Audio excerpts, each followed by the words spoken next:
സുഹൃത്തുക്കളെ, ഈ വീഡിയോയിൽ ഉൾപ്പെടുത്തിയിരിക്കുന്നത് വൈദ്യുതി ഉൽപ്പാദനത്തിന് വെള്ളം കൊണ്ടുപോകുന്ന പടുകൂറ്റൻ പെൻസ്റ്റോക്ക് പൈപ്പ്. കള്ളിമുൾ ചെടികൾ വളർന്ന് വൃക്ഷമായി നിൽക്കുന്നത് കാണാം. കക്കി ഡാം, ഈ ഡാമിൽ നിന്നാണ് മൂഴിയാറ്റിലേക്ക് വെള്ളം കൊണ്ടുപോകുന്നത്.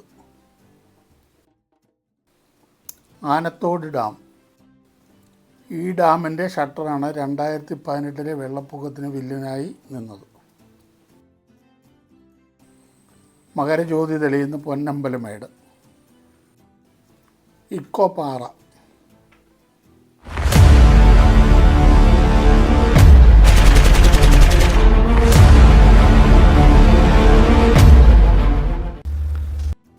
ഈ പെൻസ്റ്റോക്ക് പൈപ്പിൽ കൂടിയാണ് കക്കി ഡാമിൽ നിന്നും മൂഴിയാറ്റിലേക്ക് വെള്ളം കൊണ്ടുപോകുന്നത്.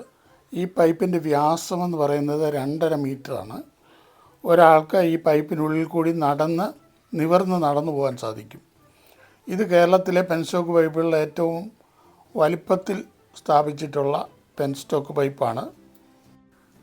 കഴിഞ്ഞ വീഡിയോയിൽ മൂഴിയാർ ഡാമും ഈ പെൻസ്റ്റോക്ക് പൈപ്പ് മലയിൽ നിന്ന് താഴോട്ട് വരുന്നതും നമുക്ക് ദൂരെ നിന്ന് കാണാൻ സാധിക്കുമായിരുന്നു.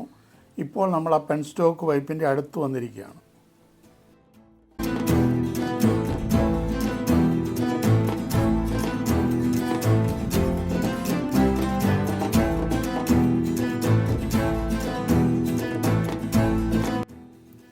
ഈ കാണുന്നത് കാട് തെളിച്ചിരിക്കുകയാണ് ലൈൻ പോകുന്ന വഴിയിൽ. അത് നമുക്ക് ദൂരെ നോക്കുമ്പം ഒരു ഉരുൾ പൊട്ടിയ പ്രതീതി ഉണ്ടാവും. പക്ഷേ അല്ല, കാട് തെളിച്ചു വിട്ടിരിക്കുന്നതാണ് ലൈനിൽ ടച്ച് ചെയ്യാതിരിക്കാൻ.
ഇതാണ് വാൽവ് ഹൗസ്.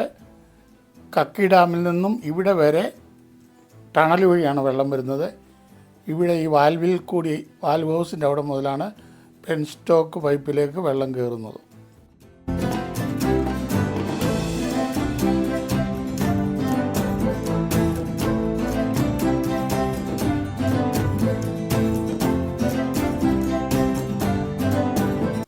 നമ്മൾ കാണുന്ന ചെടിയാണ് കൽത്താമര. ഇത് പാറക്കൂട്ടങ്ങളുടെ ഇടയിൽ ഉണ്ടാകുന്ന ഒരുതരം ആമ്പലാണ്. ധാരാളം പൂക്കളുമായിട്ട് ഈ വനത്തിലുടനീളം നമുക്കിത് കാണാൻ സാധിക്കും.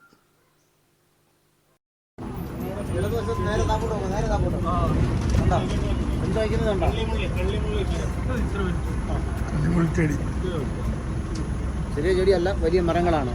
നല്ല താഴെ കഴിക്കുന്ന വെച്ചാൽ വർഷങ്ങളുടെ പഴക്കമുള്ളതാണ്. വർഷങ്ങളുടെ പഴക്കമുള്ളതാണ്ട് ഇവിടെ കാണാൻ പോലില്ല.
നോക്കുക.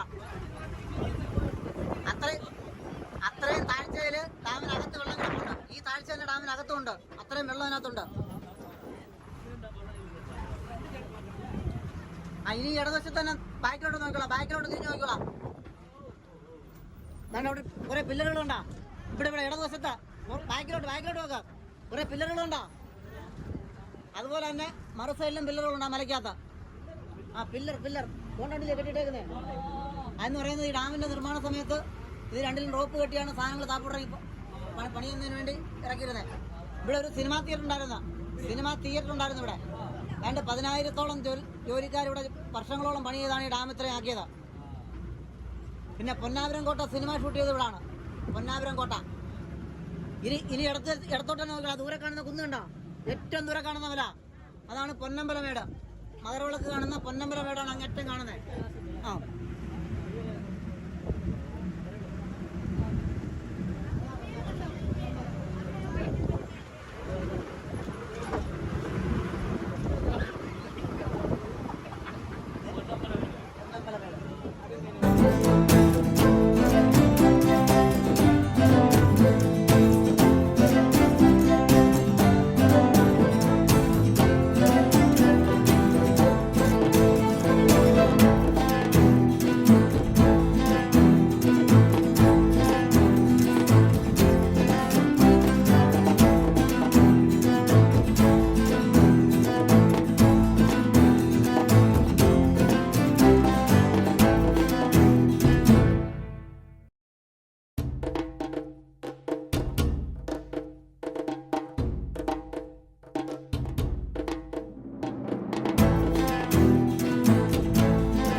ആദിവാസികൾക്ക് തൊഴിൽ നൽകാൻ ഫിഷറീസ് വകുപ്പ് ഉണ്ടാക്കിയിരിക്കുന്ന മീൻകുളമാണ്.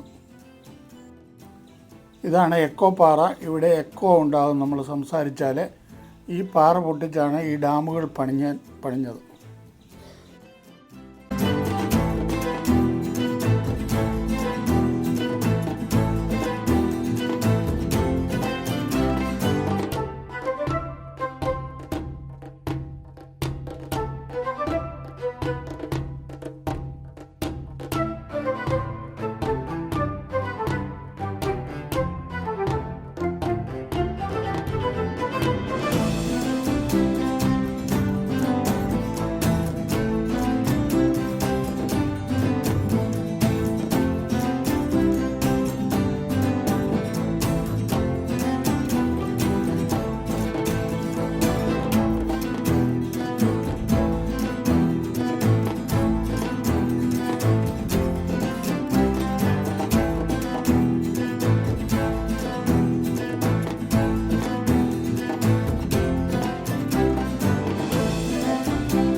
ആനത്തോട് ഡാമിൻ്റെ മുകളിൽ കൂടിയാണ് വാഹനം പോയിക്കൊണ്ടിരിക്കുന്നത്. ഇത് വലിയ രീതിയിൽ ജലം സംഭരിക്കുവാൻ ശേഷിയുള്ള ഒരു ഡാമാണ്. വലിയ കാച്ച്മെൻറ്റ് ഏരിയയാണ് ഈ ഡാമിനുള്ളത്. ഇതിൻ്റെ റിസർവോയറാണ് നമ്മൾ മുൻപേ കണ്ട ശേഷമാണ് നമ്മൾ ഈ ഡാമിലോട്ട് വന്ന് കയറുന്നത്.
2018 ഈ ഡാമിൻ്റെ ഷട്ടർ ഉയർത്തി. ആ സമയത്ത് ഒരു വൃക്ഷം വന്ന് ഈ ഷട്ടറിൻ്റെ അകത്ത് കയറി, പിന്നെ ഇത് താഴ്ത്തുവാൻ സാധിക്കാതെ പോയി. അങ്ങനെയാണ് വലിയൊരു പ്രളയത്തിന് കാരണമായത്. ഈ ഷട്ടറിനാണ് ആ തകരാറ് സംഭവിച്ചത്.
അങ്ങനെ ഞങ്ങളുടെ വാഹനം ഗവി ഫോറസ്റ്റ് സ്റ്റേഷൻ്റെ മുൻപിലെത്തി.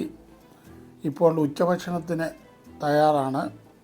KSEBയുടെ ക്യാൻറ്റീനിലാണ് ഉച്ചഭക്ഷണം റെഡിയാക്കിയിരിക്കുന്നത്. ഇത് മുൻകൂർ വിളിച്ചു പറഞ്ഞ് ബുക്ക് ചെയ്തില്ലെങ്കിൽ ഭക്ഷണം കിട്ടാൻ യാതൊരു മാർഗ്ഗമില്ല. ആങ്ങമൊഴിയിൽ നിന്ന് വണ്ടി വിട്ടത് പിന്നെ യാതൊരു കടയും ഒന്നുമില്ലാതെ വനത്തിൽ കൂടി തന്നെയുള്ള യാത്രയായിരുന്നു. ഞങ്ങളുടെ കോർഡിനേറ്റർ ആളുകളുടെ എണ്ണം അനുസരിച്ച് ഭക്ഷണം ഇവിടെ ഓർഡർ ചെയ്തിരുന്നു. അത് ഞങ്ങൾ കഴിച്ചിട്ടാണ് യാത്ര തുടരുന്നത്. ഗവി യാത്രയുടെ വീഡിയോ ഇവിടെ അവസാനിച്ചിട്ടില്ല. വീഡിയോ ഇഷ്ടപ്പെട്ടെങ്കിൽ ലൈക്ക് ചെയ്യുക, മറ്റുള്ളവരിലേക്ക് പരമാവധി ഷെയർ ചെയ്യുക, നിങ്ങളുടെ അഭിപ്രായങ്ങൾ കമൻറ്റ് ചെയ്യുക, സബ്സ്ക്രൈബ് ചെയ്ത് ഈ ചാനലിനെ സഹായിക്കുക.